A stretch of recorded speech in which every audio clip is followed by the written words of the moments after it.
My name is Michelle Anduele, and I'm the Senior Director for Health Promotion with the Arthritis Foundation. And it is my pleasure to speak with Liz Morasso.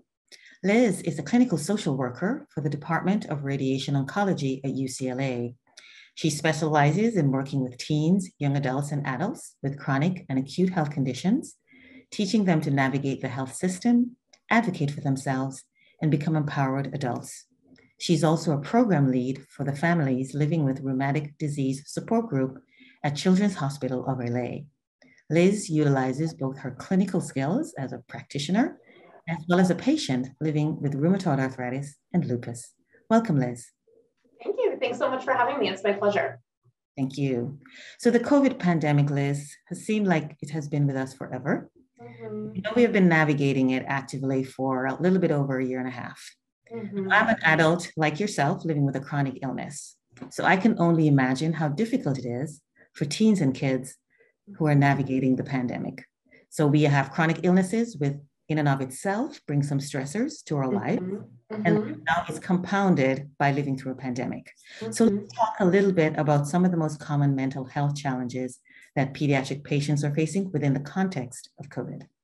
Sure. So we're kind of in an interesting spot because we have been in the pandemic for long enough that we're getting some data around how children and families are coping with this, but it's not perfect. So there are some missing pieces in terms of discussions around patients with rheumatic diseases and their family, in that I think research has only recently been able to be done in a really comprehensive way, because we only recently had studies and data coming out around quote unquote normal populations.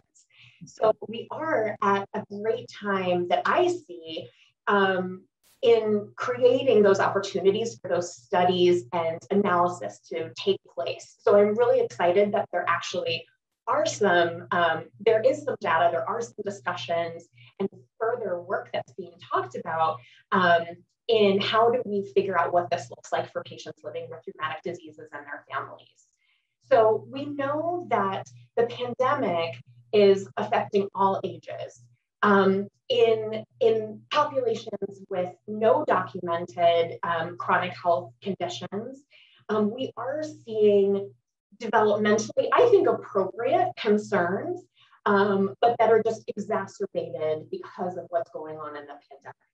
So, for example, ages 3 to 6, clinginess and fear is something that is actually pretty developmentally appropriate for children in those ages, given any stressors going on in the home or going on in their lives. And we're seeing that exacerbated in the pandemic. So we're seeing kind of mirrors of what would typically be going on for patients and children in that age group. We're just seeing those exacerbated more because of isolation and other factors related to the pandemic. So for ages 3 to 6, we're seeing clinginess, fear of infection in family members. In ages 6 plus, we're seeing inattentiveness, persistent information seeking. I always think of those kids that are in that age group that are on the road trips with their families saying, are we there yet? Are we there yet? Or asking why? Why are we doing this? Why are we doing that, Mom? Why is the sky blue? Right. Why do you like this or that? Why do we have to do this or that? It's really consistent with those behaviors. And then for young adults and adolescents, we're seeing a lot of anxiety around cancellation of plans, cancellation of events that were their lives were centered around social events or events related to advanced schooling, and also depression, pretty significantly related to isolation.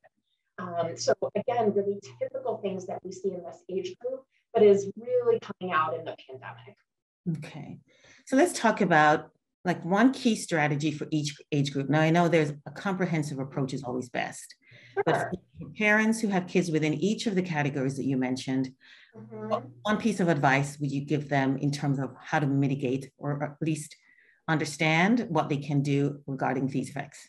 Sure. So I think for all ages, it's really important to know that children, much like adults actually, the fear of the unknown is one of the biggest issues that they're facing.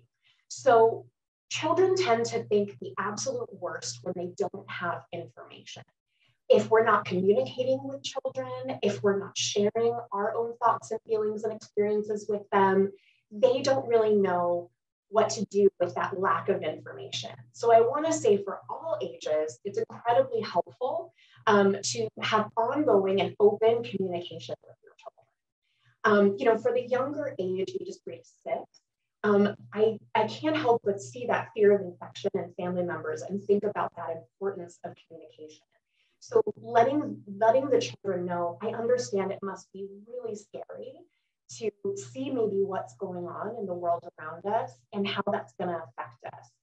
I wonder if you have any questions about that, or what are your feelings around that? And some really great techniques to address that with younger children is putting the feelings out there and the words and verbiage out there for them to use.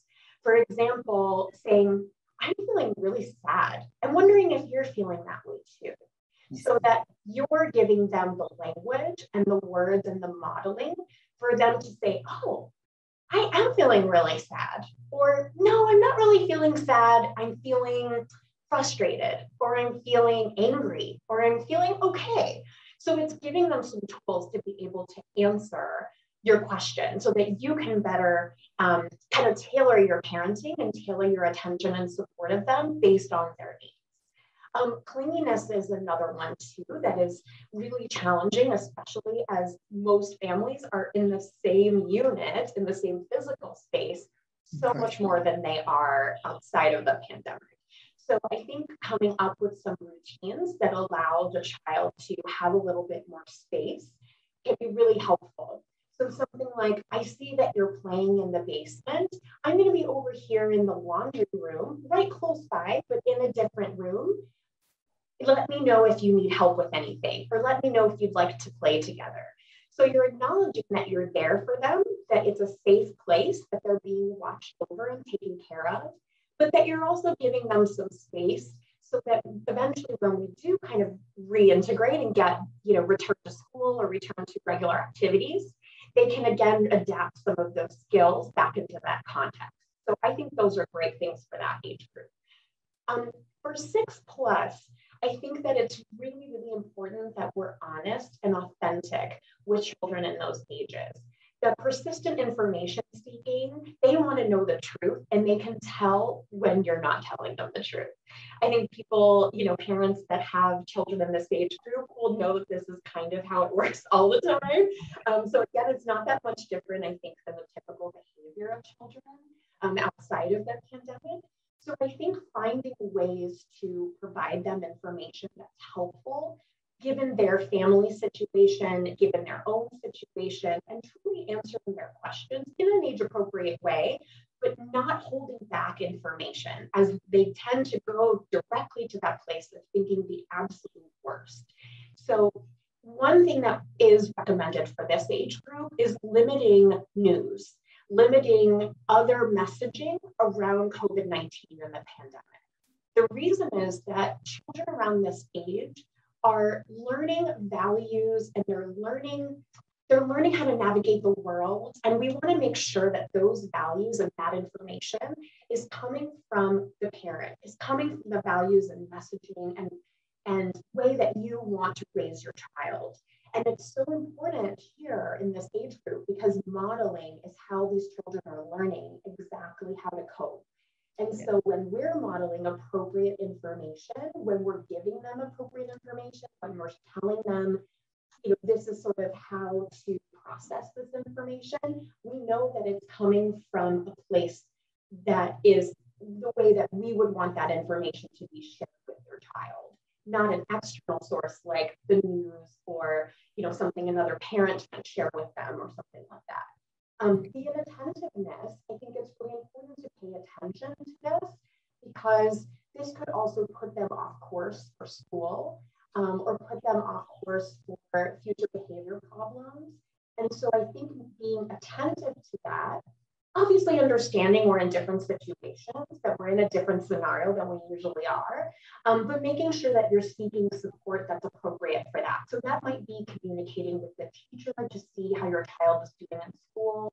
asking the teacher for some breaks throughout the school day.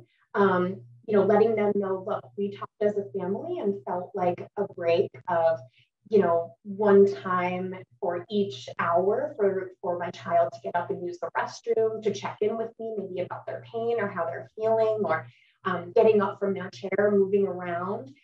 It lets them get out their energy, but it's also really appropriate for their health status, given their health needs, and making sure that they know that they can pay attention to their bodies, even in something like an online school. They're sitting, expected to sit for long periods of time. For adolescents and young adults, that anxiety piece and depression piece is already such a big concern for that age group. So we want to make sure that we're paying attention to that. Again, offering that space for teens and young adults to know that they have their own space, their own protected energy, and protected place to grow and develop, and privacy, but also letting them know we're here for you. We're here to problem solve with you. If you want to share things with us, we're open to that. And again, sort of going back to that 3 to 6 age group and saying, I'm feeling really emotional about this. I'm wondering how you're feeling.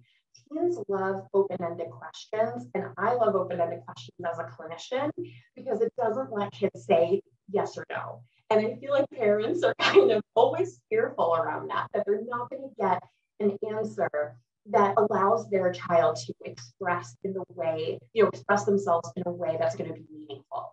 So few things for that age group that I really like.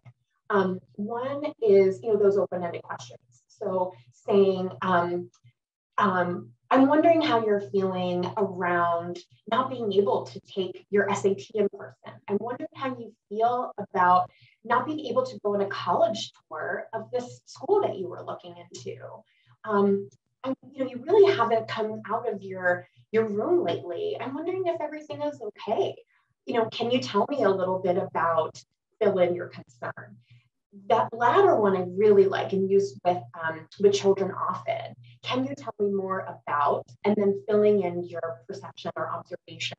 And that allows them to say, yeah, I can't say yes or no to this. I kind of have to, give more information. And so it allows you to get more information as a parent.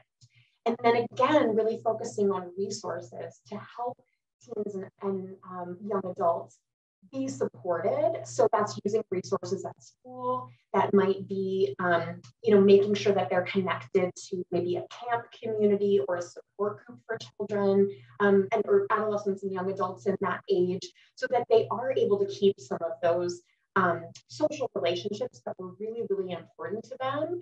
And in this case, having a space to talk to other children with rheumatic diseases or similar journeys with chronic illness, that's also so important because there's some things that are a little bit different that could really use the validation and normalization from other teens and young adults, and that can help with that isolation piece. Okay. Liz, thank you so much for that, because you gave some really specific information for each Sure. I'm sure parents will really benefit from hearing, especially around the language and the modeling behavior, because for a lot of parents, their concern is, how do I say? I think exactly. It's clear what we want to say, but sometimes specifically how to say it in a way that is most productive is really helpful. Sure. I really like to, sorry to interrupt you, I really like a menu of options. I think a lot of families feel like when they tell their child to do something, especially when they're under stress, like they are right now with the pandemic, that the child's not going to do it. The teen and young adult are not going to do it. Clean your room. No. Take out the trash. No. Do your homework. Do school. No. So a menu of options is a really good idea and way, tangible thing that parents can do. So that would be something like, I need you to help a little bit around the house. We're all eating at home more. There's more dishes, in the sink than usual. We're using the bathroom more than usual. We're in the home more, and I would really use some help maintaining, things around the house. There's a few things I need to get done. I need the bathroom to be cleaned. I need the dishes to be done. I need, someone to vacuum. Which one of those would you like to do? So it doesn't really give them an easy out to say, none of them. And they feel like, oh my gosh, I'm being given some choice, I'm being given some options. And that's very validating for people in that age group to be able to have choice and feel like they have some control over what's going on in the home, but still getting things done in the house. Okay. Thank you for that. I'm going to use that with my 17-year-old. Yeah, I'm going to use that with everyone. Of course. Liz, let's talk a little bit about education. So I have a high school senior who thrives in an in-person learning environment. So she barely managed her virtual year. She's a social learner. So as we have began the school year, we know that by and large, the majority of public schools and probably most private schools are either in person, have some sort of hybrid that prioritizes in person, kind of managing with quarantines as they need to. So I'm in a fortunate state. My daughter's at a school that has mandatory masks, and she's at an age where she was able to be vaccinated. But that is not the case for the majority of parents of kids that are younger than 16. Sure.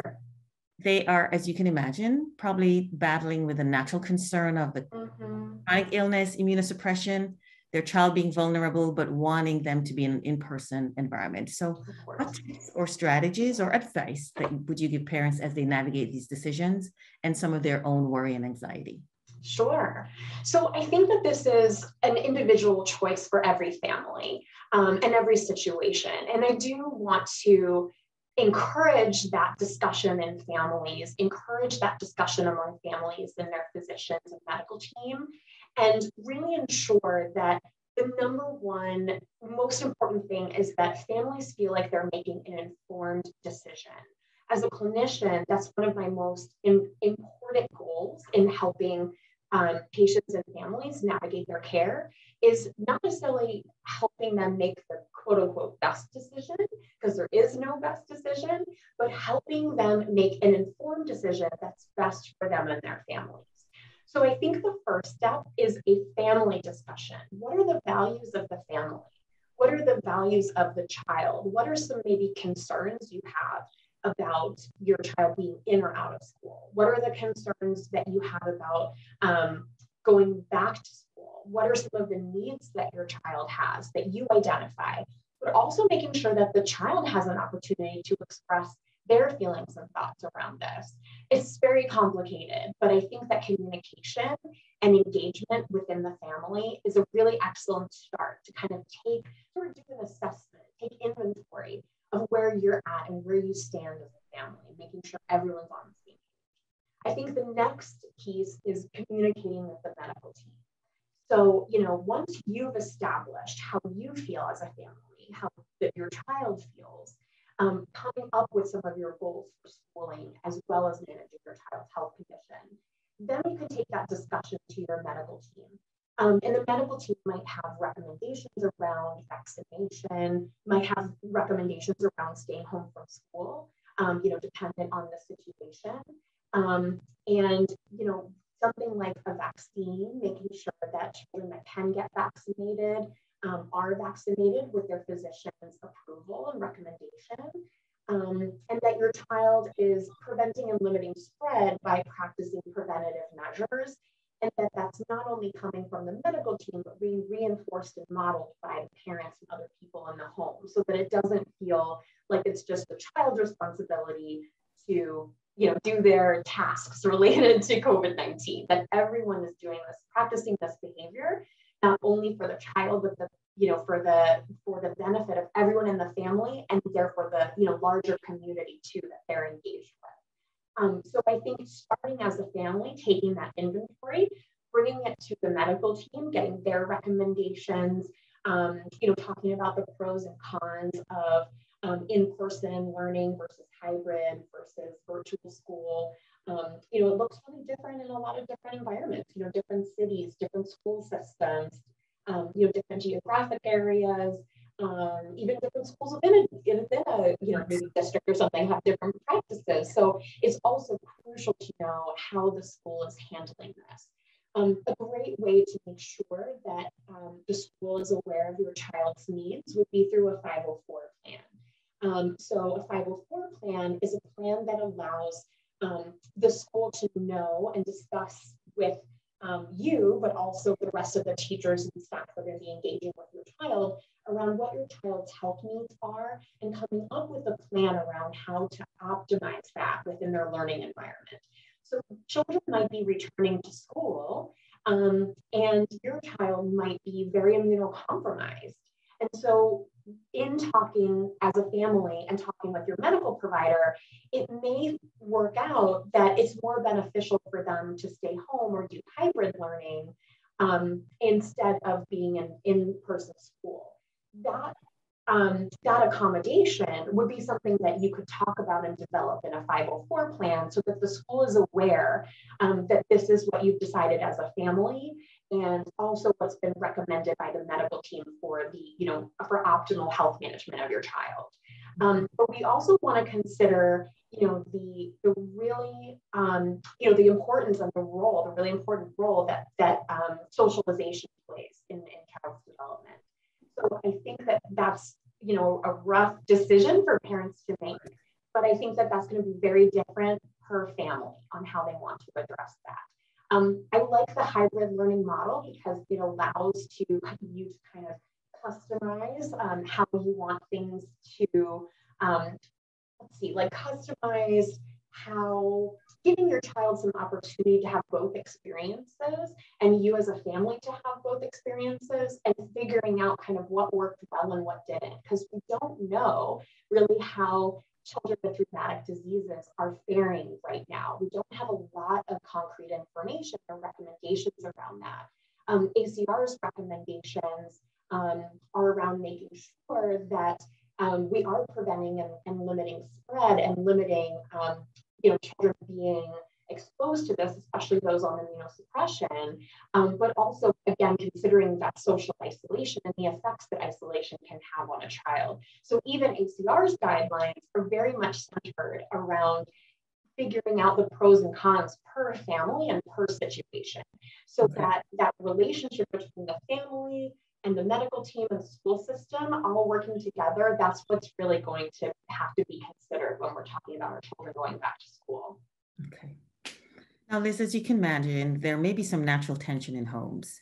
Sure. And there are parents who may be erring on the side of being conservative. So they're focused on exposure around education and not as interested around just the general social interaction. While we have kids and teens who thrive in community, who are highly social, and they miss their friends.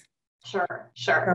Could you give parents some advice on how to have those kind of productive conversations or how to protect that positive family dynamic by creating that balance between the parents' natural need as caretakers and caregivers to protect their child's health and how to communicate this with their child, their teen, in a way that still helps the family really have that positive kind of working relationship as we pandemic for a little while longer?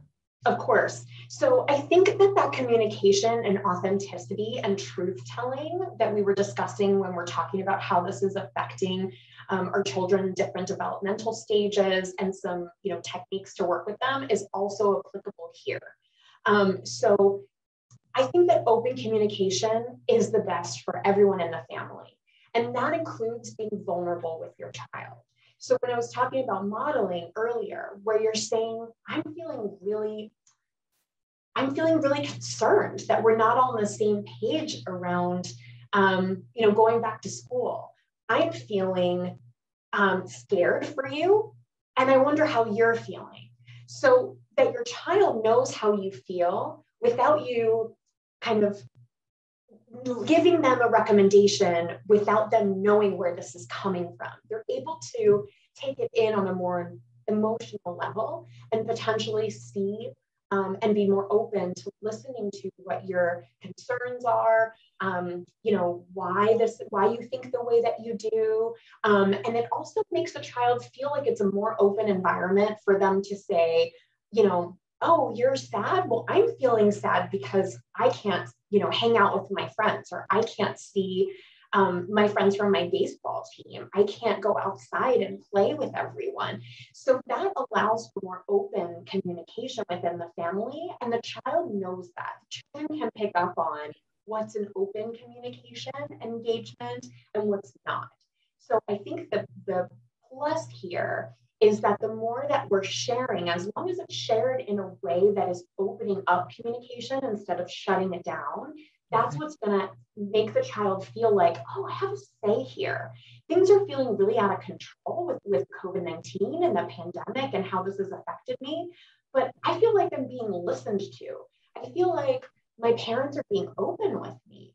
I feel like I know more about how my parents are feeling.